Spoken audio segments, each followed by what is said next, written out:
जय हिंद। स्वागत है आपका एमएस एक्सेल वीबी हिंदी ट्यूटोरियल के एक और नए वीडियो में। आज के वीडियो में हम जानेंगे लूप के अंदर लूप कि लूप के अंदर हम लूप कैसे चलाते हैं। उसके लिए एक एग्जांपल मैंने यहाँ पे लिखा है। इसमें होता क्या है कि पहले जब भी हम लूप को चलाते हैं, अभी तक हमने सिंगल लूप चलाए हैं कि लूप को बताया कि ये काम करना है, बस वो फिनिश्ड हो जाता है। हमें अब क्या करना है, दो काम एक साथ कराने हैं, वो अलग अलग लूप से। इसके लिए हम चलते हैं अपने कंप्यूटर पे और जान लेते हैं लूप के अंदर लूप हम कैसे चलाते हैं। लूप के अंतर्गत हम जानेंगे आज कि जैसे मेरे पास ये डेटा है, बहुत सारी शीटों में डेटा है। इसमें हमें करना क्या है कि जैसे अभी मेरे पास एक कॉलम है, इस कॉलम से पहले मुझे क्या करना है कि ये कॉलम इंसर्ट हो जाए इस तरीके से, और इस तरीके से मेरे पास नंबरिंग शुरू हो जाए। इस तरीके से ये नंबर लिखे, इस तरीके से, यानी दो काम। पहला काम हम क्या करा रहे हैं, एक रो को हम यहाँ इस तरीके से हम एक कॉलम अपना इंसर्ट करा रहे हैं, और दूसरा काम हमें कराना है नंबरिंग का। और नंबरिंग हमारी ऐसी होनी चाहिए कि अगर यहाँ पे बी बी तक अगर हमारा डेटा, यानी 8 नंबर कॉलम तक हमारा डेटा है, तो हमारी काउंटिंग 8 तक ही हो। अगर यहाँ पे 11 है तो यहाँ पर काउंटिंग वो 11 तक ही लिखे, यहाँ पर वो 15 तक लिखे। इस तरीके से हमें इनकी काउंटिंग करानी है। तो इसको हम जानेंगे फॉर लूप के अंदर लूप के जरिए कि हम इसको लूप के जरिए कैसे इसको हम रो को इंसर्ट कराते हैं और यहाँ पे नंबरिंग कराएंगे। तो उसके लिए सबसे पहले हम क्या कर लेते हैं, एक माइक्रो का नाम माइक्रो दे देते हैं। सब लूप टू लूप कर देता हूं मैं।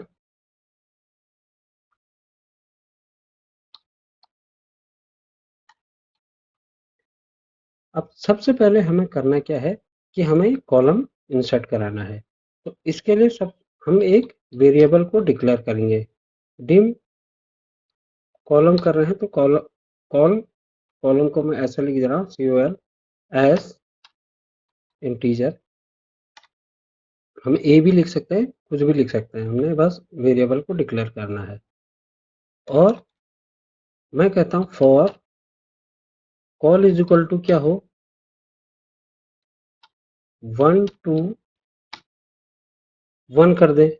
1 to 1 करूंगा तो क्या करेगा, एक सीट का ही हमारा क्या होगा, यहाँ पर ये इंसर्ट होगा। मुझे ऐसा नहीं करना, मुझे हर सीट में एक साथ करना है, क्योंकि हम लूप पढ़ रहे हैं, हमें लूप के जरिए करना है। तो इसके लिए हम क्या लिखते हैं, इसको लिखते हैं वर्क सीट्स डॉट, सबसे पहले वो क्या करेगा, काउंट करे। ठीक है। और जब इसका मतलब क्या हो गया, एक से लेकर के जितनी भी हमारी वर्कशीट है, इसके बाद अगर ऐड भी हो जाती है तो भी वो उसको काउंट कर ले कि इतनी हमारी सीट से है। और हमें तो ये डायनेमिक है, मैनुअल नहीं है ये। हम इसमें ये नहीं बता रहे हैं कि कहाँ से। अगर हम ये करें कि यहाँ से 1 से लेकर के 10 तक करें या 200, इसीलिए मैंने सीट, कहीं पे सीट लिखा है, कहीं पर 200 लिख दिया, कहीं पर 10 लिख दिया। तो इसका मतलब ये क्या करेगा, जितनी भी सीट्स होंगी उनको ये काउंट कर लेगा। उसके बाद मुझे क्या कराना है, रो यहाँ पे कॉलम को इंसर्ट कराना है। तो इंसर्ट के लिए हम क्या लिखते हैं, कोड। इसमें हम करते हैं सीट्स। अब सीट्स क्या है हमारी, जो हमने कॉल ले रखा है वो हमारा क्या है, सीट्स है। ठीक है। कॉल डॉट हम कहते हैं इसको सेलेक्ट करेगा, सेलेक्ट। और हमें क्या करना है, रेंज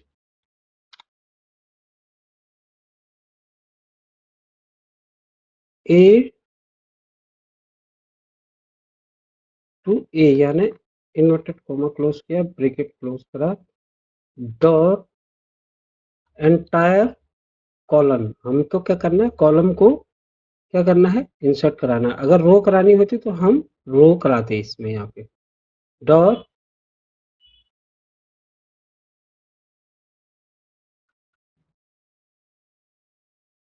इंसर्ट। अब देखिए, दोबारा से फिर बताता हूँ।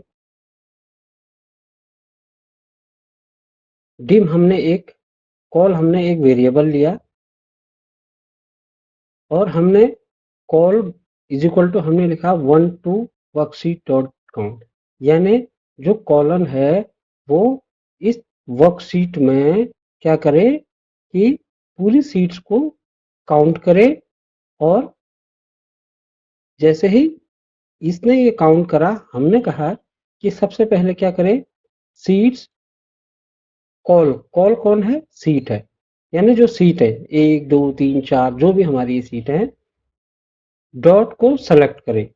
अब ये क्या करता है कि एक एक स्टेप करके, यानी अगर मैं इस कोड को रन करूं तो वो इस तरीके से चलेगा। यहाँ पे चलते हैं F8, और सॉरी, नेक्स्ट कॉल। अब जब हम इस कोड को रन करते हैं तो ये कैसे चलता है कि सबसे पहले ये क्या करेगा, हमने बोला सीट्स कॉल डॉट सेलेक्ट, यानी ये पहली सीट्स में जाएगा। अब उसका नाम चाहे आपने एक रखा है चाहे कुछ भी रखा हो, वो उस सीट में जाएगा। और ए टू ए, यानी हमने बोला ए टू ए, यानी ये वाला ए टू ए है, ठीक है, यहाँ से लेकर पूरा जो हमारा एंटायर कॉलम है, तो वहां जाएगा। उसको सबसे पहले वो क्या कर देगा, इंसर्ट करेगा। यहाँ पे आते हैं, फिर F8 करते हैं। देखिए इसने इसको क्या करा, इंसर्ट करा। फिर क्या होगा, फिर ये कोड क्या करेगा, वापस यहाँ जाएगा, ऊपर जाएगा सीट्स में, यानी सीट 2 में जाएगा। देखिए मूव हो गया सीट 2। फिर क्या करेगा, इसको इंसर्ट करेगा, फिर जाएगा सीट्स कॉल, यानी सीट 3 जो तीसरे नंबर की उसको मिलेगी, वहां जाएगा। ये देखिए यहाँ पे आया, फिर इसको इंसर्ट कर दिया। तो इस तरीके से इसने क्या करा, सीट्स को हमारे क्या कर रहा है, ये इंसर्ट कर रहा है।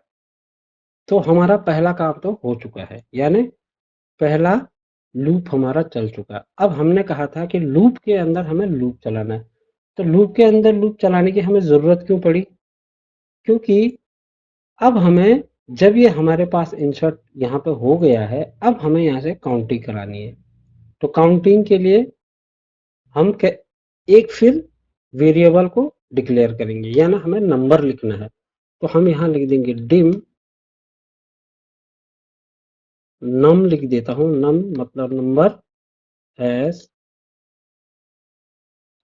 इंटीजर। अब क्या है कि पहले तो हमारा काम क्या हो रहा है, इस लूप से हो रहा है, तो यानी पहला काम हमारा ये हो गया है।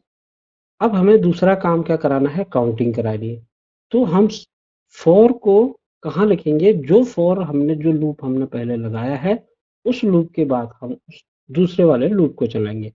उसके लिए हम यहाँ फिर लिखेंगे for num is equal to, num is equal to 1 2। अब 1 2 हम क्या लिखें, अगर हम पहला लिखेंगे 1 2, यानी कहाँ से कहाँ तक नंबर लिखे, 1 से लेकर के 8 तक। देखिए 1 से 1 to 8 कर देता हूँ मैं इसको, सपोज दैट। और यहाँ पे क्या कर दूं कि रेंज,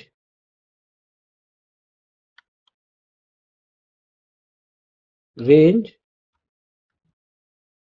कहाँ से, इन्वर्टेड कॉमा 1 से, ए से सॉरी, ए से एंड हम करें num is equal to dot value is equal to num। इससे हमारी क्या होती है, काउंटिंग। ऐसे हमने चीज पहले भी पढ़ चुके हैं कि हमें नंबर जब लिखना होता है तो हमारे पास हमें ये सिंटैक्स लिखना होता है। ठीक है, तो जब हमने ये करा तो ये क्या करेगा, अगर हम इस कोड को चलाएं, अब जब हमने लूप चलाया तो सेकंड लूप को हमें क्या करना पड़ेगा, इस नेक्स्ट कॉल से पहले इसको क्लोज करना पड़ेगा। तो उसके लिए यहाँ नेक्स्ट नम लिख देंगे।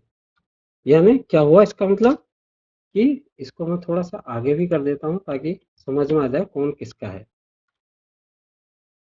यानी ये कोड सेकंड चला हमारा, यानी ये पहला काम हमने क्या कराना है, पहला काम इस फॉर ने क्या करा, इंसर्ट कराया।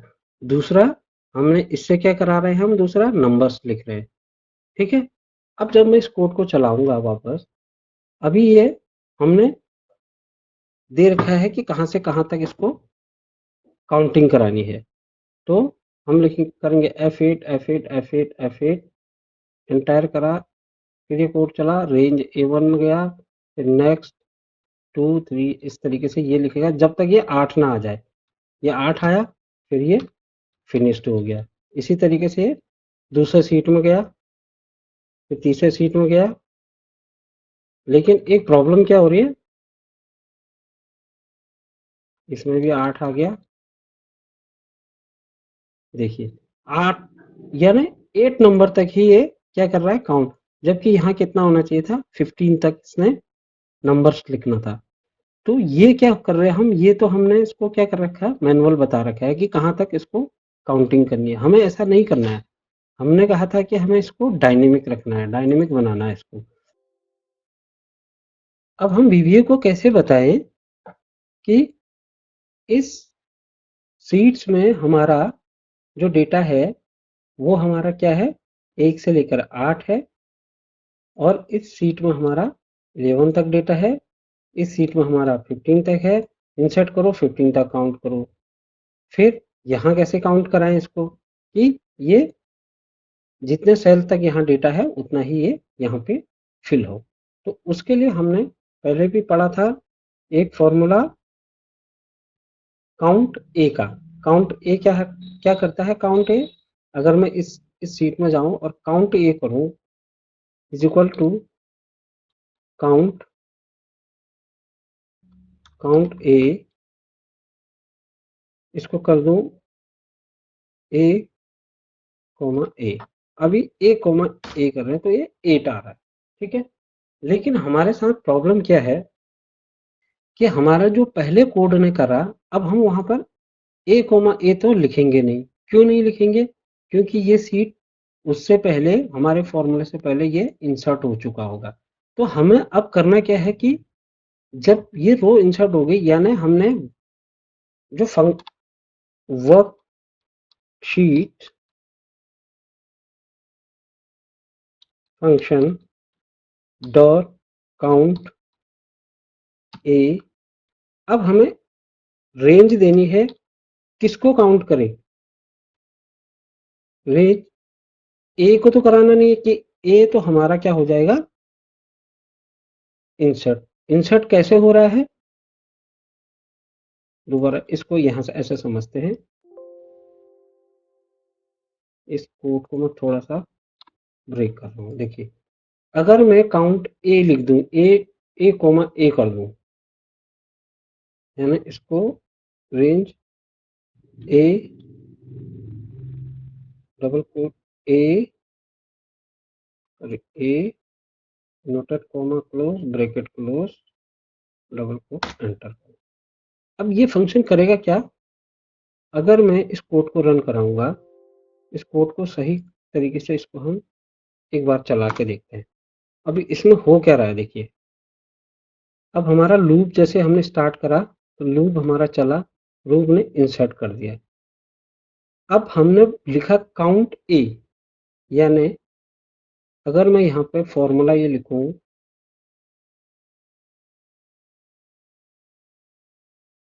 फॉर्मूला ये लिखूं, इज इक्वल टू काउंट ए,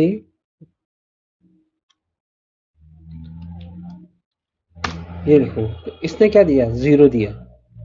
0 क्यों दिया? क्योंकि ए में तो कोई डेटा हमारा फिल है ही नहीं, ए में तो हमने नंबर्स लिखने हैं उसके बाद। तो हमने इसका मतलब क्या करना है कि इसको काउंट कराना पड़ेगा, इसको काउंट कराना पड़ेगा। उस बेस पर वो क्या करेगा, यहाँ पे उसे ये पता लग जाएगा कि डेटा बी में यहाँ तक फिल है और मुझे नंबर वहीं तक लिखना है जहां तक उसका लास्ट बी सेल फिल है हमारा। यानी रो नंबर हमारा जो है 8, रो नंबर है हमारा बी में, कॉलम नंबर बी में, वहीं तक हमने काउंटिंग करनी है। तो अब हम यहाँ पर ए न लिख करके करेंगे क्या, बी, बी टू बी, यानी बी से बी। इससे होगा क्या, अब वो बी को काउंट करेगा। अब देखते हैं, कोड को रन कर, स्टॉप करते हैं, वापस रन कराते हैं। F8 F8 F8 F8 F8। अब इसने उसको रीड करा, नंबर 1 देखिए, अब ये बी के हिसाब से ही चल रहा है और अब इसने 8 तक हो गया पूरा, क्योंकि बी सेल में जो हमारा बी कॉलम है, रो नंबर 8 तक ही हमारा डेटा फिल है। फिर हम इसको करेंगे नेक्स्ट, यानी नेक्स्ट, ये काम उसका पूरा हो चुका है, उसको पता लग गया, इस फंक्शन से पता लग गया, इस फॉर्मूला से पता लग गया कि बी में जो लास्ट फिल सेल है, ए में यहाँ पे तक हमने काउंटिंग लिखनी है, बस इसको ये पता लग गया। फिर ये क्या करेगा, नेक्स्ट, यानी नेक्स्ट सीट में जाएगा और वहां से डेटा क्या करेगा, फिर इंसर्ट करेगा, फिर नंबरिंग शुरू कर देगा। और नंबरिंग देखिए, अब 8 से उसने 11 तक पहुंच गया, फिर ये भी खत्म हो गया क्योंकि डेटा खत्म हो चुका है। अब यहाँ पे इस तरीके से, तो इसको अब एक बार में चला के देखेंगे। अब देखिए, यहाँ भी अगर हमने करा है तो ये भी इस बेस पे, देखिए फिर भी ये काउंटिंग करेगा। इसको मैं एज इट इज रहने देता हूँ और बाकी का मैंने डिलीट कर दी। तो इसको एक बारी में रन करेंगे।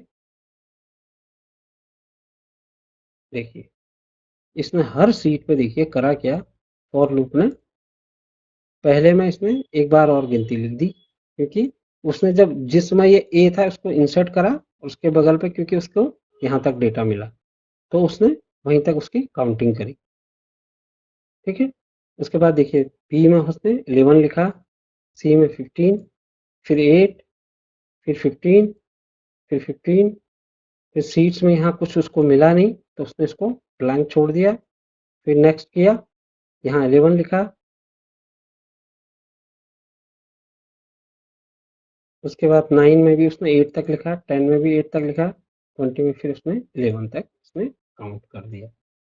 तो ये था लूप के अंदर लूप। यानी देखिए, अब लूप के अंदर लूप कैसे काम कर रहा था, पहला ये चल रहा था, ये कर रहा था इंसर्ट, फिर यहाँ आ रहा था, फिर खत्म हो जा रहा था, फिर इस लूप को चला रहा था। यानी लूप के अंदर हम लूप चलाते हैं। तो हम लूप के अंदर कितने भी लूप चला सकते हैं।